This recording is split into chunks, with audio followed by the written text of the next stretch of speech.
Hello, race fans. Welcome to another episode of Short Track Guys Podcast, brought to you by ShortTrackExclusives.com.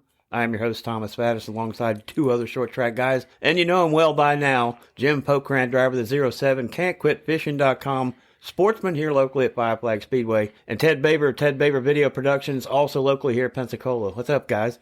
What's up? Jim, you got the points lead. You've had the points lead. You've been soaking on it for, a little bit now, and not quite ready to lick the chops yet and put the jacket on, but it's getting a little bit more evident that this is going to happen. So with another 2.5 weeks until the Night of Champions on the 18th of September, what's been going on in the Pokrant stable? Not a whole lot. Just looking the car over. We're nutting, bolting everything. Just trying to fix anything that could possibly go wrong. Changing some axles, doing a few of the little odds and ends.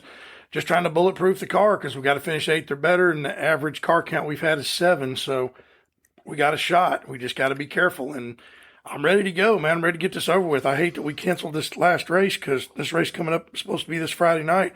I was ready to get down then. I mean, we got a shot at winning this, and I want to do it. I'd love to go out as a winner, win the last race of the season, and I think we've got the car to do it. So we're going to drop the hammer when the green flag drops and let the rough side drag and see what happens. The last time we talked to you, you had some issues with the transmission. Any progress with that? Yeah, I found out what it was. The bleeder screw on my hydraulic throwout bearing came out, and that's why I lost my clutch. But we didn't see it, and we had the car jacked up because it's real hard to see. It's up in the bell housing, so I bought a brand new one, bought a new clutch, just going to go ahead and bulletproof the bad boy and let her eat. Okay, so we got the transmission kind of underway, and then what's any progress with this tire situation? It's going to be, like we said before, it was going to be Hoosiers backing, saying they're going to have tires for everybody. Does that still hold true? That's as far as I know. It's what I was told by the promoter, Tim Bryant, that we would have 4 tires per car for this last race, and hopefully that's true because we're sure going to need them. We're about to dwindle out of used tires. I'd have raced again on old tires. I'm not scared.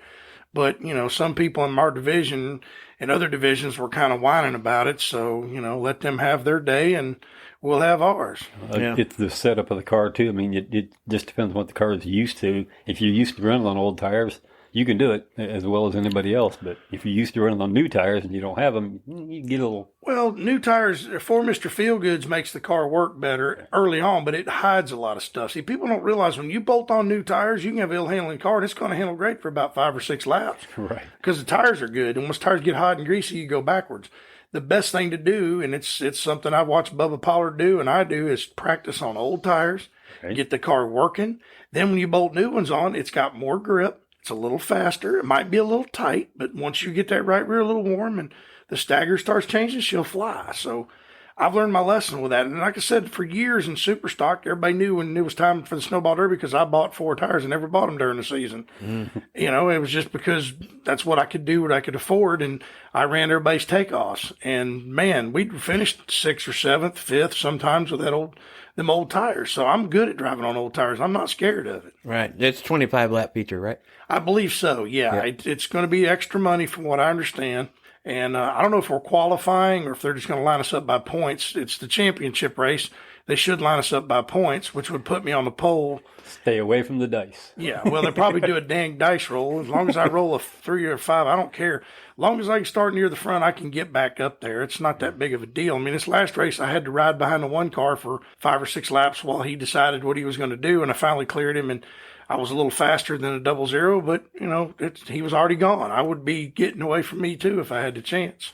Well, just hypothetically saying you're in it and you got 25 laps with new tires on it. In your mind, what kind of strategy goes through as to how long those tires you're gonna let them last on your car before you have to make a move, or if you just kind of settle down and let everybody settle behind you? I'm going to do the best I can to win, and that's our main goal. I mean, if it comes down to people getting stupid, I'll back out and ride and finish where I need to win this championship because I don't want to jeopardize it. But if I can get out front and get gone, believe me, I'll be waving back behind me. See you later. Bye-bye. You're a lot safer out front than you are in the yeah. Well, you get restarts and people get stupid, and it's a shame that some people have to think that way. They got to tear your car up because they're mad because they can't outrun you. And I've been the same thing. I owe a guy named Steve Buttrick a total apology for some of the stuff I said and moaned and groaned about him, but he was just a better driver than all of us. He'd have a piece of junk for a car, but he had a good guy setting it up, same guy that helps me, and we're fast and we can run with him. And the old driver doesn't do too shabby. No, he does a pretty decent job. We'll give him some credit for that. Yeah, not going to pat myself on the back because I'll break my arm, I promise you. Well, that can'tquitfishing.com sportsman is in the shop, probably on jack stands. You're going to have new tires on it. You're going to get that transmission like bulletproof, and you'll be mentally ready for it. And we look forward to it. We're going to get together next Wednesday before that race and go over some more of that stuff. But we've got some recaps from the last episode of some names that we've been throwing out. And I think we've added a couple more this week. And I'm going to turn it over to Ted now with last week's episode with Motor Mile Speedway. Now, we had an excellent race there. I gave you the finishing order. And we're here again, names that we're familiar with. I mean, the finishing order in the top 11 anyway is Carson Quapple, Jake Garcia, and Matt Craig. We know all these guys because they've been here consistently. They run here consistently. And it's Gio Bramante. He's been here regularly, too, had excellent success. He's been missing for like 2 seasons. I don't know. I read an article on it that he's been gone out of a car for almost 2 years. I don't know what happened to him. He's probably with run that out of money. Anthony Campy racing, that 81 he car, was, right? He was Jet in Nolan and all those guys. Yep, he's that's what car he was in the race that Motor Mouse that Ted's talking about, but he's been gone. I don't know whether they run out of money or what, but he hasn't been racing in a while, and he did pretty good for. Yeah, he was doing excellent in the entire season that he ran. That was the top 4. Then we got Jeff Batten, Kyle Plott, who we know, Justin Kreider, Austin McDonald, Michael Rich, Jake Keaton, and an uncharacteristic 11th place finish for Grant Enfinger. Wow. I don't know what took place there, but that's not normally where he finishes up at. He's a great dude. Yeah. I just saw an interview with him, I guess, before this Motor Mile event came on, and I've seen him at Mobile. I've obviously have pictures of him and videos of him, on the pole with the Snowball Derby, watching him win the Truck Series, and he's just a really good guy. He is, and one of the best, really good wheelman who doesn't have any money. You know what I mean? He drove for that one truck team, and I think it was Kaz Gralla that came in and had more money, and he won Daytona and finished second in the second race. Well, in the third race, he was sitting on the sidelines. I mean, I don't understand. As a truck owner, I guess prize money doesn't pay the bills. No, it should be. Oh, yeah. Well, Darrell Waltrip said it best years ago. He said, when it turns that prize money doesn't pay for the racing, then you're hurting yourself. And they are. You even in short track, you got to be able to take that prize money and be able to put it back in the car and come racing next week, at least make enough to come back to the track. Right. Mm-hmm. And it's not happening. I mean, it's the old joke. If you want to make a small fortune in racing, you start with a large one, which is true. But we do it for the love of the sport, and that's something I don't see as much as I used to. People just being in race cars, being around people, having fun. It's all about, well, if I can't be competitive, I don't want to show up, and it's silly. And as a final note on that car super late model race at Quapple Run, him and Matt Craig are in a pretty tight points battle in that series, and that's allowed Quapple to tighten things up just a little bit, but there's only 2 more races to go, so we're going to find out where that goes from here. Well, in the long run transportation 225 presented by Food Country, which is for the late model stocks at the same racetrack, Bobby McCarty won it. That dude's a legend in late model stocks. Justin Johnson finished second. Mike Looney in the 87 was third. Fourth was Caden Honeycutt, another young man from Texas that's doing really well. That a buddy of ours named Shane Turner hauls his cars for him, so that's pretty cool. Jonathan Schaefer was fifth. Josh Berry, who we know from Junior Motorsports, finished in the 6th position. 7th was Sam Yarborough.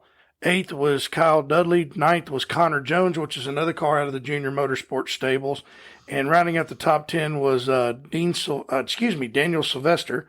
And another notable 11th was Jared Fryer. Of course, we know who his granddaddy was, one of the best ever in short track racing.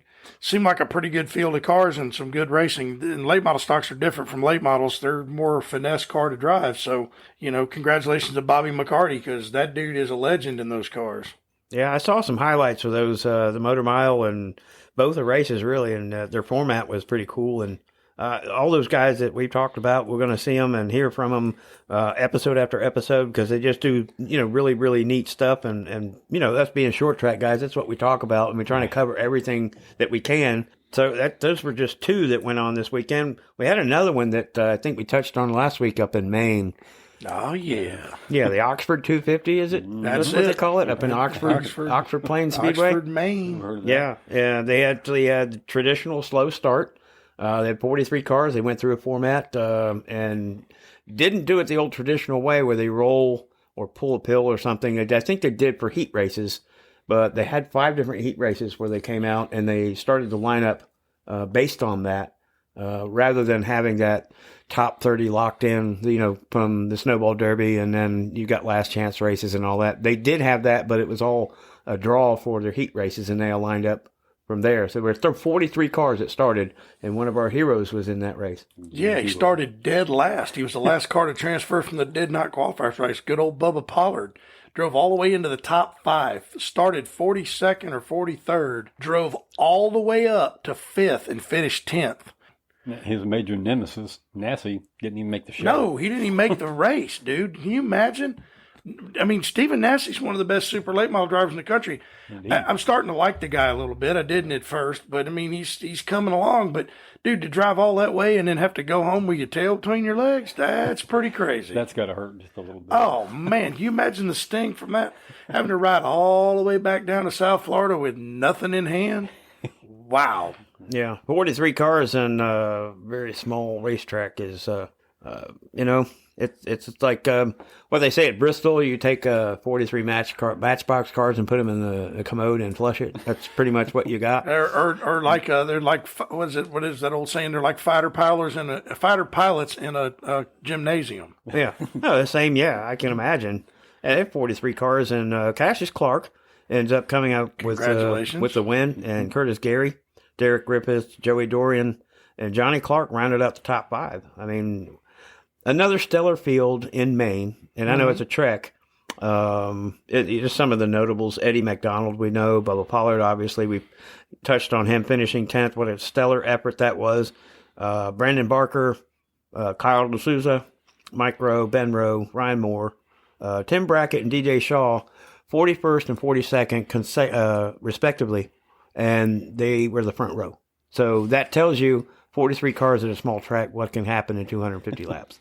Yeah, no, it shouldn't. But I mean, like I said, you look at Bubba starting dead last, driving up into the top 5 and finishing 10th. He had to pass 30-something cars to get there. Dude, that's insane on that little bitty racetrack. I'm sure he may have had to use the old chrome horn a time or two, but more than likely. Coming through. Yeah, I did read something with Trevor Sanborn. Started back there with him. I think he started 42nd. Or maybe 41st, because they might have been in line when they started, and they kind of did a little chit chat, and kind of a strategy talk before the race, and they were just going to, run certain lines here and there and follow each other and just stay out of trouble. And look what happened. Yeah. Well, that's what he did at that Five Flags race where he started 17th. Bubba said, I followed the 25 car, just stayed on his bumper. Casey Roderick followed him through the field. And when Casey broke, Bubba said, oh, time to go. And he won the race. So, that's impressive. I mean, there's certain guys that have certain talents, man, in certain types of race cars. And, man, Bubba Pollard is the man in a super or a pro late model. And we just look forward to seeing him run down here. And, well, let's see. We run our race on the 18th. I think it's a week later. They run on Saturday night. It'll be the supers and the pros. It's going to be a whale of a show. That will be it. That'll be one I'll be sitting in the grandstands probably with a beer in one hand or energy drink or something, because I got to keep excited, because, man, I'd love to see Bubba win another one. But and we'll be on top of the tower trying to figure out who to look at. Yeah. I think Bubba Pollard's got plenty of wins coming. Yeah, he does. He's but I mean, even guys like Stephen Nassy. Stephen Nassy has come a long way. He's a great race car driver.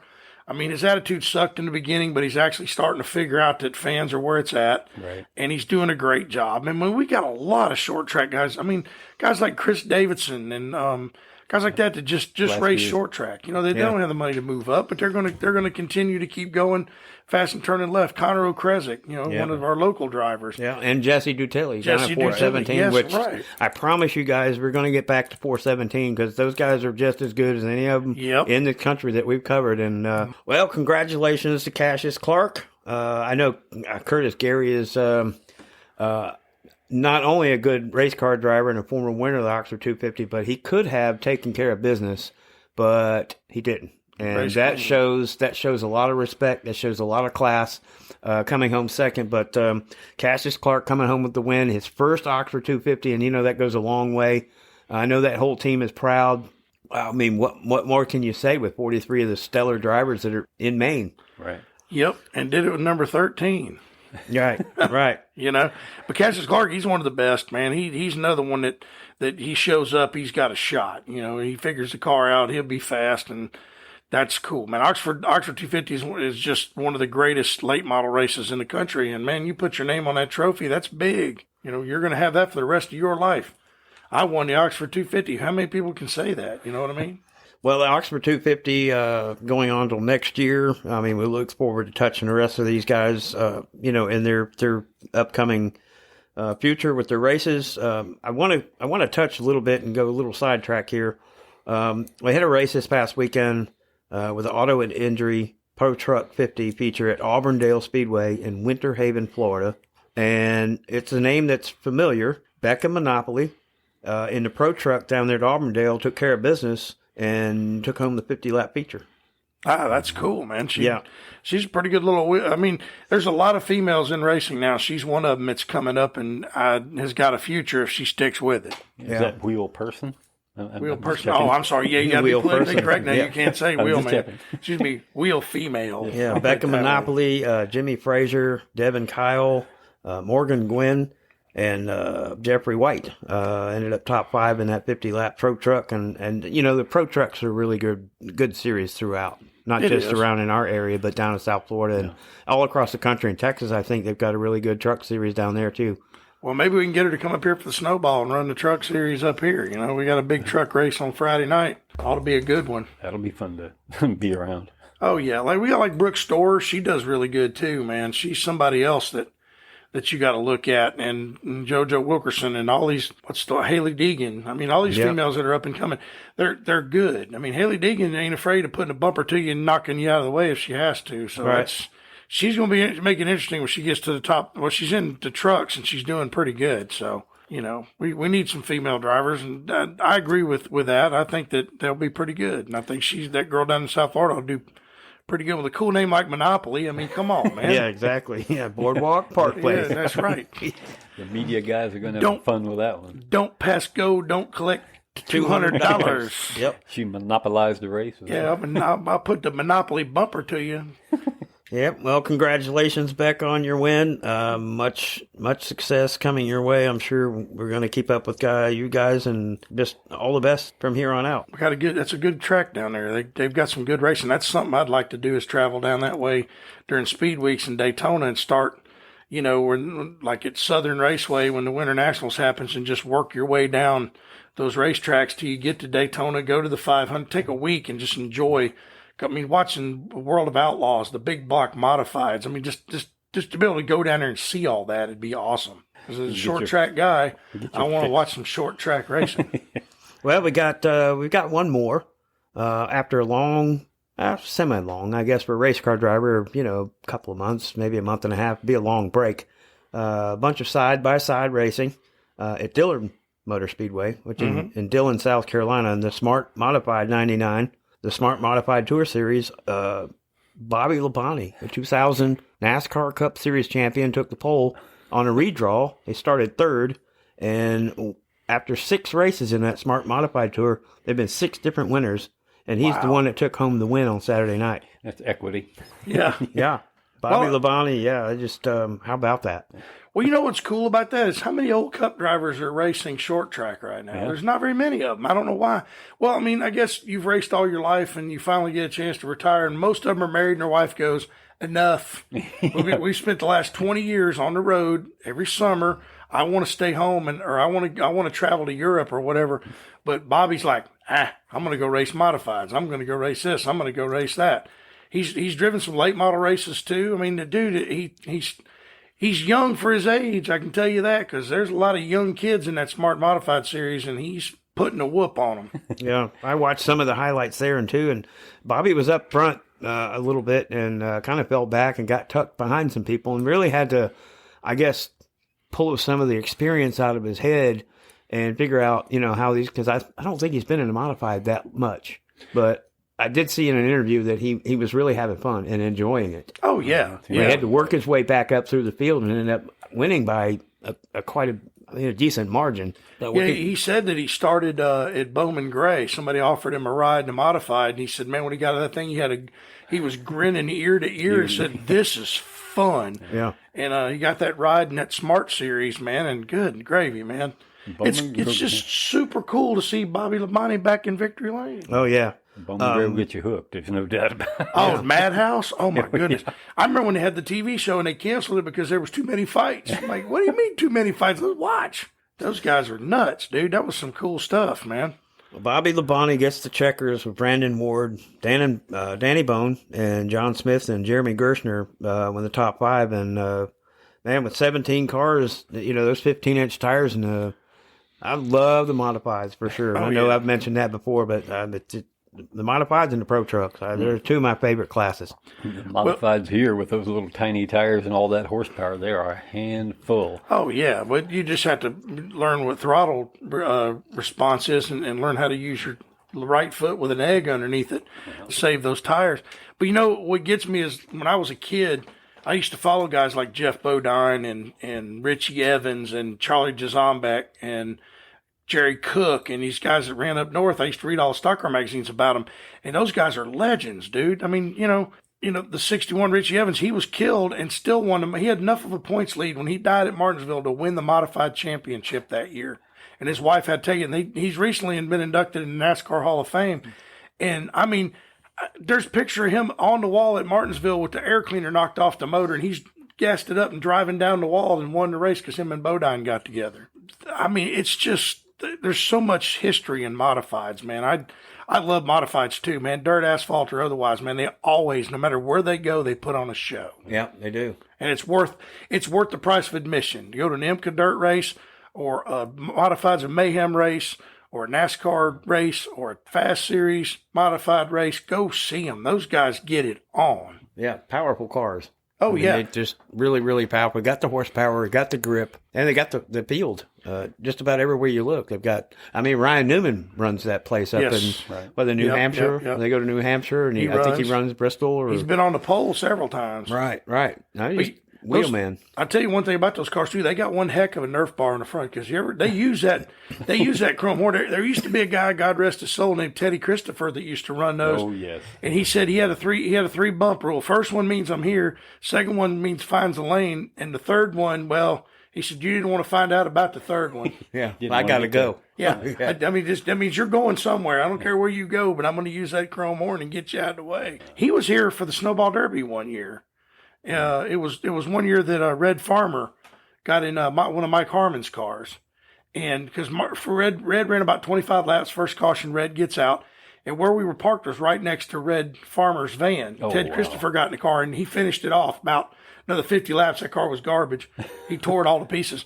But Red got out of his van. And he said, "Can I get up there with y'all?" And he stood on the toolbox with me and a couple of my buddies. Oh, man. And we watched most of the Snowball Derby with Red Farmer. You know how cool of a memory that is? Talk about history. Oh, dude, man. I mean, just to have that guy ask, "Hey, can I get up there with y'all?" Heck yeah, come on up, Red. Yeah. You know, you just don't get that anymore. No. The Cup guys don't come down here and go, "Hey, I'm going to go mingle in the crowd." Oh. No, they just they want to get in their hauler and sit in air conditioning or sit in the heat. You know, it's not what it used to be. It really isn't. And I miss that. I miss the big guys coming down and hanging out with us. I think it was last year, wasn't it? Red Farmer took a few practice laps. Yeah, in Rich Bickle's car. Yeah. It was last year. Yeah. You know, I mean, but, you know, where are the guys like that anymore? You know, I mean, there's no, the Cup drivers are all rich. They're a bunch of kids. They don't care. It ain't about the fans anymore. It's about money, and it's a shame because the sport used to mean more to a young kid when he's walking in the pits and there's a Bobby Allison or a Darrell Waltrip or a Jeff Bodine or somebody that's just wanting to come down and have fun and sign the autographs. Yeah, when you get to be 30 and 32 and you're considered an old guy and, you're washed up in a series of racing, it's like, what? Yeah, exactly. What happened? Exactly. It's got 13, 14, 15-year-olds that are winning big races, and then, you listen to the interview and I'm I don't know, shaking my head going, what? What's happening? But we miss Jaws, miss like guys like DW that knew how to stir the pot. That's one thing I say about Kyle Busch. He can be a poop stirrer, and he does a good job of it. We need a villain. We don't have any villains in NASCAR anymore. I mean, you loved Earnhardt or you hated him, and people are like, "Oh, Dale Earnhardt, he's the greatest ever. Dale Earnhardt sucks." But no, if you loved Daryl or any of them, you loved them. Yeah. I was a Darrell Waltrip fan. I used to hear all the boos and hate on him, but still, I loved him. And there's none of that anymore. There's no rivalries. There's no getting fans mad and booing people like it used to. Hadn't been a good fight in the pits in a while. I don't know. No real good. Well, Kyle Busch got his head thumped. Yeah. Jumped on the wrong dude, and dude threw him on the ground, skinned his head for him. But I mean, we need a villain. We need. I realize I'm 50 years old and I'm old school, and everybody doesn't understand the way I understand it. But I grew up in a cool era. We all did. We got to watch racing when it was. Yeah. The racing on the track now is a little better because the cars are a little better and the competition's a little better. But back when we watched, the drivers were the you cool drove guys. The car. Yeah, you didn't just. It's tight. It's 3 degrees tight. It was. You come in on bias ply tires and say, "Get it close, and I'll win the race." Speaking of the modified, before we leave that subject completely, you said you wanted to put have a shout out for Billy Melvin. Yes, Bill Melvin. I hope you get better, man. I don't know if you listen to this or not, but you and your family, man. I know you're in the hospital. I know you're fighting that COVID. And stay with it, man. We need you back, man. You're actually a hero of mine because I used to love to watch you and Jeff Letson battle it out in the modifieds. You guys always put on a show, man. Oh, yeah. But thoughts and prayers are with you and your family. You get better, okay? Yeah, amen. It's like I said, man. We got drivers out there that are good. Some are bad, but I enjoy what I do. I love being around the sport. I love sitting here with you guys on Wednesday nights and in the palatial estates of Thomas Faddis. Yes, and, indeed. Enjoy an evening like this, man. Guys, it's awesome, and I enjoy doing this, and I hope we get to do this for a long time. Yeah. Well, it wouldn't be possible if we didn't have a vision, and we wouldn't have a community like we have in racing. Oh yeah, and sponsorships. A shout out to James Piper with can'tquitfishing.com. Him being such a big part of the sportsman race and this season with you winning the championship. That didn't mean to jinx, but I'm just going to go ahead and say it, but we're going to make it official here in a couple of weeks. And, but it wouldn't come together like that if it weren't people that just, that worked together. Right. Yeah. And love the sport, man. That's where it's at, man. We got to love the sport. We got to take care of it. We got to learn the history. That's something that kids don't learn is they don't know who Bobby Allison was or Darrell Waltrip was or any of these old guys that were just, guys like Dick Trickle. Dick Trickle used to smoke a cigarette because there was one kid, Busch Grand National driver said, man, I swear Dick just threw a cigarette out the window. And he had a cigarette lighter and he had 2 fingers cut out of his uniform. He'd reach in his uniform, pull out a Winston and light it up and under caution, he'd be smoking, he'd flip out. Where are those guys? Yeah. We don't have that anymore. We don't have the cool. It's all these young kids are all cookie cutter because they have to sell themselves to the sponsor and they have to be politically correct and talk right so they can get the money. So they can. It's ridiculous. NASCAR used to not be a business. It was about racing. Now it's about business and racing comes second. You got cup teams like Rick Ware Racing that are 4 start and park cars basically. Right. And if there's a wreck, like at Daytona, all 4 of them wrecked. How the hell do you wreck all 4 teams, all 4 of your own cars? And you're running in the back. That's the sad part about it. Yep. We've got to, something's got to change. They've got to do something different. And I realize I'm getting older, but dang, do something to make it exciting for the fans and stop worrying about money and start worrying about the fans. Because with the fans comes money, my opinion. Well, guys, I think that's going to wrap up another Wednesday. We appreciate all the listeners out there and all the support. We're getting plenty of it, and we just like more because we're short track guys, and I know we've got a lot of race fans that like hearing some updates and recaps and some progress and some tech talk and some names, and we can go on and on. But a big shout out to all your sponsors. Ted Baber with Thank Video you, man. Productions. You guys have the contact information on our Facebook page. Right. Yeah, get up with us. Please let us know what we can do to make it better. If you've got a suggestion, we'll be glad to hear it. We would love to have your guys' input. And please, whatever you do, leave us a good review if you can. Leave a comment. If you're on iTunes, leave us a comment. That helps us out. And you know what? Just stick with the short track, guys, man. We're going to get it done. Right. All right, guys. Until next week. Till next week. Yep. a good Good night, everybody. Thanks for listening. All right.